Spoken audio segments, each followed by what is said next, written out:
Bismillahirrahmanirrahim. Assalamualaikum warahmatullahi wabarakatuh.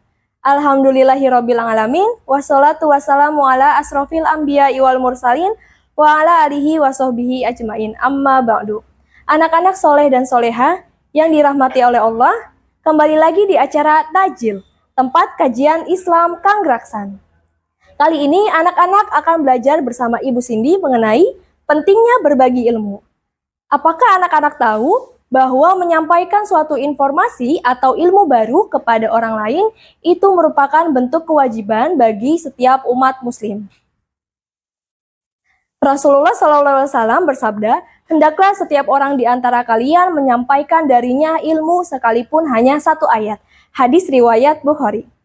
Allah Subhanahu wa Ta'ala pun menekankan bahwa pentingnya pengetahuan, yaitu dalam Al-Quran sebagaimana tercantum dalam surat Al-Mujadilah ayat 11, yang artinya Allah akan meninggikan orang-orang yang beriman di antaramu dan orang-orang yang diberi ilmu beberapa derajat.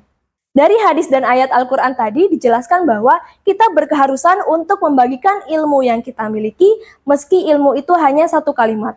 Rasulullah juga bersabda yang artinya barang siapa menjadi pelopor suatu amalan kebaikan lalu diamalkan oleh orang sesudahnya, maka akan dicatat baginya ganjaran semisal ganjaran orang yang mengikutinya dan sedikit pun tidak akan mengurangi ganjaran yang mereka peroleh.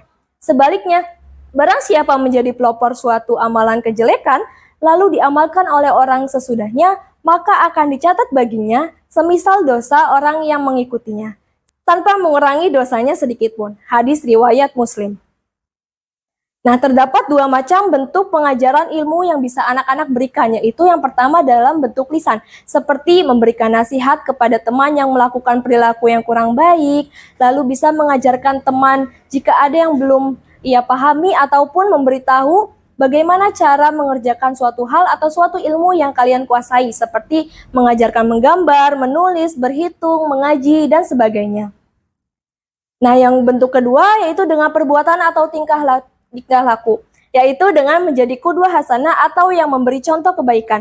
Misal memberikan contoh cara menghormati guru yang baik, menghargai teman, atau menunjukkan kebaikan-kebaikan lain kepada teman kalian. Nah, apabila anak-anak melakukan suatu perbuatan dan memberikan contoh yang baik pada orang lain, lalu orang lain itu mengikuti amalan tersebut, atau kalian mencegah teman kalian dari perbuatan yang buruk, dan teman itu meninggalkan amalan tersebut karena mencontoh kita, itu sama saja dengan bentuk dakwah pada mereka.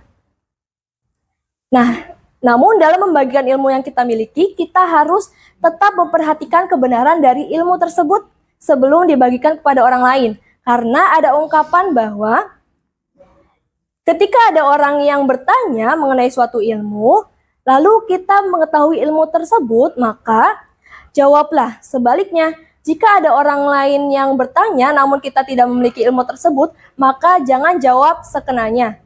Karena jawaban tersebut adalah jawaban yang sesat dan menyesatkan.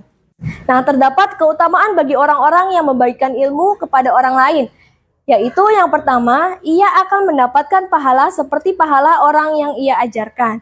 Rasulullah SAW bersabda bahwa artinya barang siapa yang menunjuki kepada kebaikan, maka dia akan mendapatkan pahala seperti pahala orang yang mengerjakannya.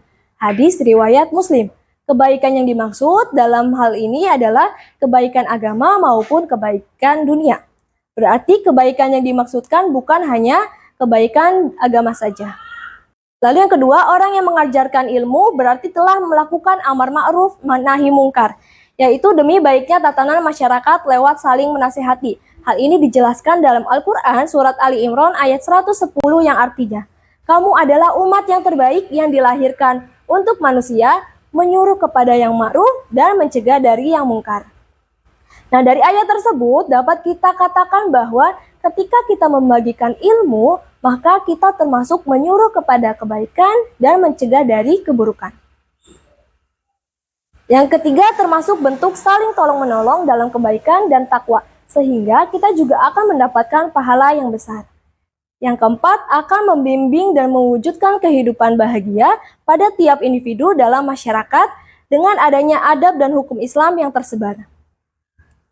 Nah, dari banyaknya keutamaan membagikan ilmu yang tadi Ibu sampaikan, anak-anak dapat mengambil kesempatan dalam hidup ini untuk dapat mendapatkan keutamaan itu dengan selalu membagikan hal-hal baik kepada orang lain di lingkungan sekitar kalian. Bisa dimulai dari hal yang kecil, karena bahkan dari hal yang kecil pun kalian dapat menjadi bagian dari proses perubahan orang lain menjadi lebih baik ataupun mencegahnya dari hal yang buruk.